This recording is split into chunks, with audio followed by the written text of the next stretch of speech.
एक किसान बहुत परेशान था। उसे अपने खेतों को सींचने के लिए बहुत पानी की ज़रूरत है, इसीलिए वह कई दिनों से अपनी ज़मीन के आसपास किसी कुएं की तलाश कर रहा था। इसी तलाश में वह घूम ही रहा था कि अचानक उसे एक कुछ दूर पर कुआं दिखा। यह कुआं उसके खेतों से बहुत नज़दीक था, इसीलिए किसान बहुत ही खुश हुआ। परेशानी खत्म हो गई। उसने सोचा कि खुशी खुशी वह घर चला आया। अगले दिन वह पानी लेने कुएं पर पहुंचा। जैसे ही उसने कुएं के नज़दीक रखी बाल्टी को कुएं में डाली, वहां एक आदमी आ गया। वह किसान से बोला कि यह कुआं मेरा है, तुम इससे पानी नहीं ले सकते। अगर तुम इस कुएं से पानी लेना चाहते हो तो तुम्हें इस कुएं को खरीदना होगा। यह बात सुनकर किसान कुछ देर रुका और फिर मन ही मन सोचने लगा कि अगर मैं इस कुएं को खरीद लूं तो मुझे कभी पानी की कमी नहीं होगी और न ही मुझे पानी के लिए इधर उधर भटकना पड़ेगा। फिर क्या था, दोनों के बीच एक रकम तय हुई।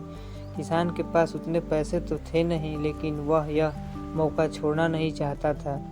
इसीलिए किसान ने उस आदमी को अगले दिन वह रकम देने का वादा कर दिया और घर की ओर चल दिया। किसान के लिए कुआं खरीदने का यह अच्छा मौका था, इसीलिए वह इस काम को जरा भी देर नहीं करना चाहता था।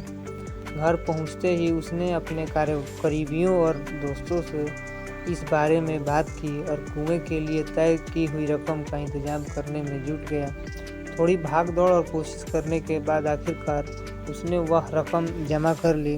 अब वह पूरी तरह से निश्चिंत हो चुका था कि उसे कुआं खरीदने से अब कोई नहीं रोक सकता। जमा किए हुए पैसों को लेकर वह घर चल दिया।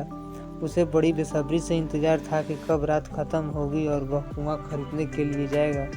इसी सोच में वह पूरी रात सो नहीं सका। अगले दिन सुबह होते ही वह कुआं खरीदने के लिए निकल पड़ा।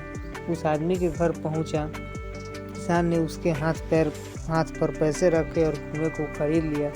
अब तो कुआं किसान का हो गया था, तो फिर उसने पानी निकालने में देर नहीं की। जैसे ही किसान ने कुएं से पानी निकालने के लिए बाल्टी उठाई, उस आदमी ने फिर बोला, ठहरो, तुम इस कुएं से पानी नहीं निकाल सकते हो। मैंने तुम्हें कुआं बेचा है, कुएं का पानी अभी भी मेरा ही है।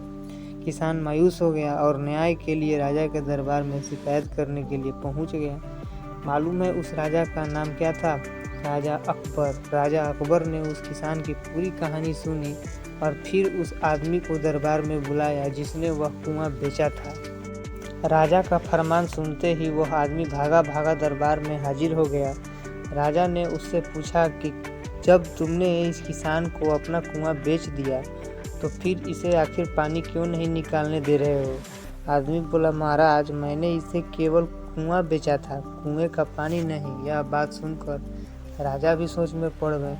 उन्होंने कहा कि यह बात तो पते की कह रहा है, कुआं बेचा है, पानी तो नहीं।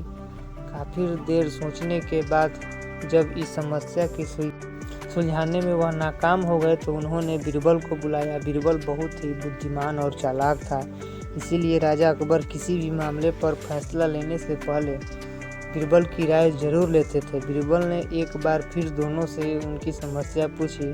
पूरी बात जानने के बाद बीरबल ने उस आदमी से कहा, ठीक है, तुमने कुआं बेचा है, पानी नहीं, फिर तुम्हारा पानी किसान के कुएं में क्या कर रहा है?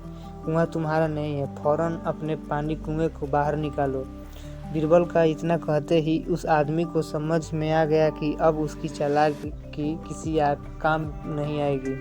उसने राजा से फौरन माफ़ी मांगी और माना कि कुएं के साथ उसके पानी पर भी किसान का भी पूरा अधिकार है। यह देखकर राजा अकबर ने बीरबल की बुद्धिमानी की तारीफ की और कुआं बेचने वाले आदमी पर धोखेबाजी के लिए जुर्माना लगाया। इस कहानी से सीख, किसान और कुएं की कहानी से पता चलता है कि अपने आप को दूसरे से अधिक चालाक नहीं समझना चाहिए। साथ ही धोखा देने की आदत से भी दूर रहना चाहिए, क्योंकि कोई ऐसा भी हो सकता है जो आपसे भी अधिक बुद्धि का इस्तेमाल करना जानता हो। ऐसे में आपका धोखा पकड़ा जाएगा और आपको अपने किए का भुगतान करना होगा, जैसे इस कहानी के अंत में कुआं बेचने वाले आदमी को करना पड़ा।